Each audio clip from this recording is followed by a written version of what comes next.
For defying his mother, mischievous Max, in his white wolf suit, is sent to bed without his supper. But strange things happen in his room and in his fantasies, and Max is soon off to where the wild things are. They're no match for a kid with courage, and when he stands up to them, as he did to his mother, Max is crowned their king and leads his subjects in a wild rumpus that ends only when he sends them off to bed without their supper. But conquest is no cure for a homesick heart, and Max sails back to his very own room, and lo and behold, to a waiting hot supper. My friend Joseph Campbell once told me, long before I met you, that one of the great moments in literature is this scene in Where the Wild Things Are.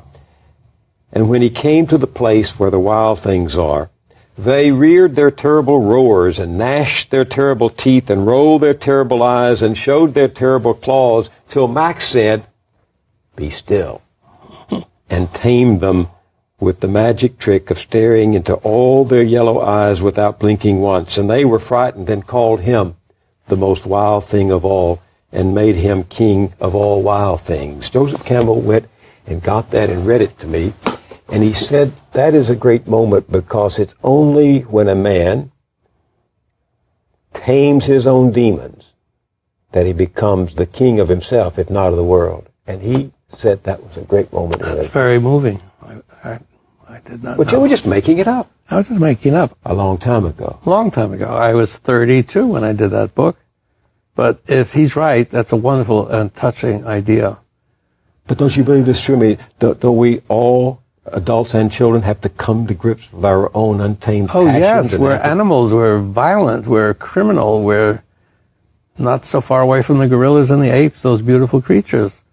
So, of course, and then we're supposed to be civilized. We're supposed to go to work every day. We're supposed to be nice to our friends and send Christmas cards to our parents. We're supposed to do all these things which trouble us deeply because it's so against what we naturally would want to do. And if I've done anything, I've had kids express themselves as they are, impolitely, lovingly. They don't mean any harm. They just don't know what the right way is. And as it turns out, sometimes the so-called right way is utterly the wrong way. What a monstrous confusion. Is writing books like this something like guerrilla warfare? Yes, that's well said. Because you're really fighting yourself all the way along the line. And I don't know, I never set out to write books for children. I don't have a feeling that I'm going to save children or my life is devoted. I'm not Hans Christian Andersen. No one's going to make a statue in the park with a lot of scrambling kids climbing up me. I won't have it. Okay? So what is it? And I got a clue. I was watching a channel on television, and they had Christa Ludwig, who is a great opera singer, back. I saw her in Europe. She's now retiring. And then she had a surprising interview at the end of the concert where the guy, she said, it's so good now. And then he said, but why do you like Schubert? You always sing Schubert. And he sort of faintly condemned Schubert. You know, he's so simple, just the Viennese waltzes. And she smiled and she said, I don't know. She said, Schubert is so big, so delicate. But what he did was pick a form that looked so humble and quiet so that he could crawl into that form and explode emotionally. Find every way of expressing every emotion in this miniature form. And I got very excited and I wondered, is it possible that's why I do children's books? I picked a modest form, which was very modest back in the 50s and the 40s. I mean, children's books were the bottom end of the totem pole. We didn't even get invited to grown-up book parties at Harper's. And men didn't do it. I mean, it was a woman's world, wasn't it? It's a woman's world. Yeah, men were not supposed to enter the child. And you would suspect. You would suspect the minute you were at a party. What do you do? I do books for children. I'm sure my wife would like to talk to you. It was always that way. It was always. And then when we succeeded, that's when they dumped the women. Because once there's money, the guys can come down and screw the whole thing up, which is what they did. They ruined the whole business. Because I remember those days, and they were absolutely so beautiful. But my thought was, that's what I did. I didn't have much confidence in myself, never. And so I hid inside, like Krista was saying, this modest form called the children's book, and expressed myself entirely. I wasn't going to paint, and I wasn't going to do ostentatious drawings. I wasn't going to have gallery pictures. I was going to hide somewhere where nobody would find me and express myself entirely I'm like a guerrilla warfare in my best books. Why did you write Where the Wild Things Are? I don't know. I don't have an answer. Let me tell you of its origins, brief. I had done a series of books, and in those days, back in the 50s, you couldn't do a picture book unless you'd done a number of books that paid off somewhat, or at the very least showed that you had more talent and you can move on to the next. There's not much money back then. I don't think Madonna would have been interested in writing a book in the 50s, okay? So it was my turn. I had earned my 10 years apprenticeship of doing any number of books. Now I could do a book. And my editor's name was Ursula Nordstrom, and she, without equivocation, was the best. She was just a torrential woman, passionate woman, who could spot talent 10 miles away. I had no education. I did not go to art school. My drawing was so crude. I had shines on shoes like in Mutt and Jeff and Walt Disney. And she saw through that monstrous crudity and cultivated me, really made me grow up. And now it was time to do my own picture book. And I came to her with a title that was Where the Wild Horses Are. And she just thought that was so poetic and evocative. And she said, she gave me a contract based on Where the Wild Horses Are. And then it turned out, after some very few months, to her chagrin and anger, I couldn't draw horses. The whole book would have to be full of horses to make the book make sense. And when I tried a number of things, I remember the acid tone. She said, well, Maurice, what can you draw? Okay. Because she was investing in a full-color picture book. That was an enormous thing back then. And so I thought, well, things could be anything I could draw without negotiating things I can't draw. And then we were someone had died. My brother, sister, and I were sitting, Shiva, the Jewish ceremony. And all we did was laugh hysterically and remember our relatives who used to come from the old country, those few who got in before the gate closed, all on my mother's side, and how we detested them. The cruelty that children, kids are hard, and these people didn't speak English, and they were unkempt, their teeth were horrifying, nose unraveling out of their hair, unraveling out of their noses, and they'd pick you up, hug you and kiss you. Oh, we can eat you up. And we know they would eat anything. Anything. And so they're the wild things. And when I remember them, this discussion with my brother and sister, how we laughed about these people who we, of course, grew up to love very much, decided to render them as the wild things.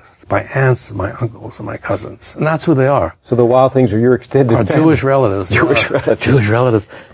Where the Wild Things Are created a big sensation. I mean, librarians would not put it in the shelves. In fact, there was one librarian who said, this is not a book you leave in the presence of sensitive children to find in the twilight. Yes, it was a torrent of, keep this book away from children. Why? I think probably it was the first American children's book. God knows I didn't set out to do this. It was my first picture book. But I was talking about kids I knew and me. A book, an American book, where the child actually daunts his mother and threatens her. No way. No way. And then on top of that, she puts him in a room and denies him food. No way. Mamas never do that kind of thing. Kids never get pissed at their parents. Unheard of. And the worst offense, he comes home, she leaves food for him, not punished. Not punished. When you had Max get mad at his mother, did you know that this was going to enrage people? No, my mother got mad at me all the time. It didn't seem an extraordinary thing at all. I mean, it seemed to me she was always mad, and in Yiddish she called me the equivalent of wild thing and chased me all over the house. I used to hide in the street and hope she forgot before I crept up in the evening. It was all natural that your father took swipes at you, that you dodged, and your mother... Rough. Were you ever sent to bed without supper? I often went to bed without supper because I hated my mother's cooking. So to go to bed without supper was not a torture to me. If she was going to hurt me, she'd make me eat. Okay. That's true, too. But it was a really unkempt, unruly, small apartment, 3 children, father who worked so hard, mother who had problems emotionally and mentally. And we didn't know that. Your mommy's supposed to be perfect. She should be there for you, love you, kiss you. Every movie we ever saw, Claudette Colbert hugging her children, we knew what it should be like. And it wasn't, and we had no sympathy at all. What I hear you describing is not a story that you just made up. It's a story you had experienced. Yeah, well, that's what art is. I mean, you don't make up stories, you live your life. And I was not Max.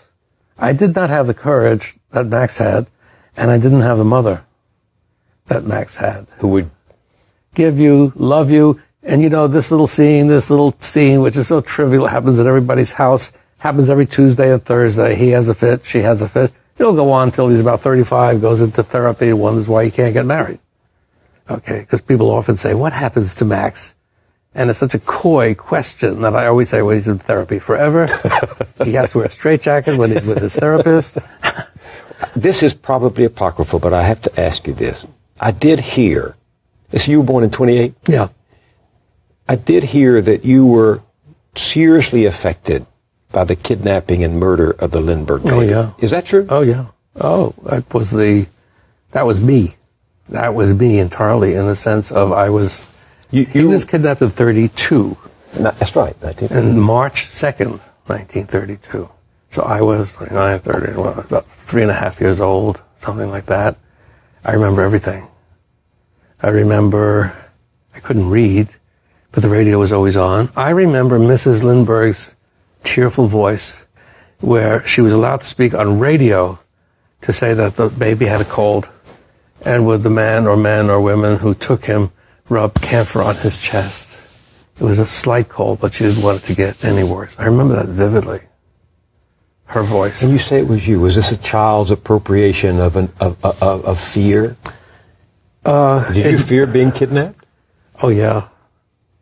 Yeah, fear of dying, because I was a very sickly child. My parents were immigrants. They were not decorous. They were not discreet. They always thought I was going to die. And my mother crying and yelling, because I was a very sickly baby. So I heard all this. I knew I was mortal from a very early age. Okay? My grandmother, I have told, I don't remember, sewed me a suit of white, with white stockings and white shoes, and I would sit on the stoop in front of the house with her, so that the angel of death would pass over, because I was already an angel. I was all in white, so I would not be taken, as long as I dressed in white. You were dressed to fool the fates. Yes. The Lindbergh thing was I just come off a very serious illness, and all the news was the Lindbergh baby. I made the queer association that since I was not meant to live long, and I've been told that, and if the Lindbergh baby is kidnapped, it can't die because it's a rich Gentile baby. It has blue eyes and blonde hair. Father is Captain Marvel, and the mother is the princess of the universe. And they live in a house in a place called Hopewell, New Jersey, where there are German shepherds, and where there are nannies, and where there are police. Who could climb up the wall, climb in a room, and take the baby out, and nobody know? How defenseless could babies be, even among the rich? Now, I could not bear the thought that that baby was dead. My life hung on that baby being recovered. Because if that baby died, I had no chance. I was only a poor kid. Okay? I mean, it doesn't make much sense to say it, but that's the equation. And when the baby was found dead, I think something really fundamental died in me. I don't know what to call it. You say something died in you, but I'm a journalist, not a therapist, but for 2 bits I'll give you my opinion. I mean, what was born then were all these books, all these dark imaginings, all these dreams, all these projections of evil in the world, and of kids groping to cope with it. I think that's why kids are drawn to it. Maybe there are lots of children, and certainly parents, who are not drawn to my work because they don't want to see those shadows. But I'm telling what it was like for me, and I know it was not unique for me. I've known many children, many unhappy and many disturbed children, who don't know how to talk about it. And strangest thing, the fan mail I get from kids are asking me questions which they do not ask their mothers and fathers. Because if they had, why write to me, a perfect stranger? Why did the baby die and outside over there? Why is she being...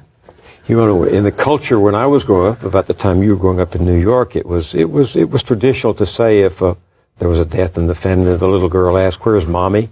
Mommy's in heaven. If the pet died, where's midnight? In heaven, we put fig leaves over death. Oh, well, sure. But I mean, we need fig leaves, don't we? We do. Of course, you can't say that's harmful because it's such an impossible question to deal with. It really is. And many children's books have tried to do it. The dead bird, the dead cat, the dead this, the dead that. I don't know that I'm not saying that I have an answer to that. I imply it. I certainly don't spell it out. But they have to know it's possible things are bad. But they are surrounded by people who love them and will protect them, but cannot hide the fact that there is something bad. You deal so often in your work with the courage of children. Yeah. What does it take for a child to have courage? And what do you mean by Innocence. innocence? Enormous innocence to really not know how evil the world can be. How can it be so evil?